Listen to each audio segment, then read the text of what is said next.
పడాలని మీరు ఆత్మగౌరవంతో 10 మంది బస్సుల్లో మీకు ఉచితంగా ప్రయాణం ఎక్కడికైనా వెళ్ళండి, ఎవ్వరు టికెట్ అడగడానికే వీల్లేదని నిర్ణయం తీసుకున్నాం.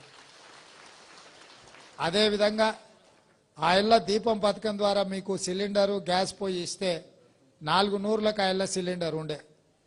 ఆ ఇళ్ళ మీరు కట్టెల పొయ్యితో కష్టాలు అడవి బాట పట్టి కట్టెలు తెచ్చి వండి ఆ పొగగొట్టం ఊది ఊది ఆ పొగ ఊపిరితిత్తులకు పోయి ఆడబిడ్డలు క్యాన్సర్ వచ్చి చచ్చిపోతుంటే వాళ్ళ కష్టాలను దృష్టిలో పెట్టుకొని గ్యాస్ పొయ్యి సిలిండర్ 400 రూపాయలకి ఆ ఇల్లు ఇచ్చారు. కేసీఆర్ గారు నరేంద్ర మోడీ గారు వచ్చి అది 1200 చేశారు.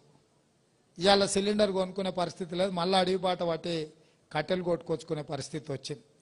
అందుకే తొందరలోనే మీ అందరినీ ఆ కష్టాల నుంచి బయటకు తీసుకురావడానికి 500 రూపాయలకే మీ ఇంటికాడ సిలిండర్ ఇచ్చే కార్యక్రమాన్ని, ఇవన్నీ కార్యక్రమాలు ఎందుకు తీసుకుంటున్నామంటే ఆడబిడ్డలను ఆత్మగౌరవంతో బ్రతికే విధంగా, ఆడబిడ్డలు మంచిగా ఉన్నప్పుడే ఇల్లు బాగుంటుంది.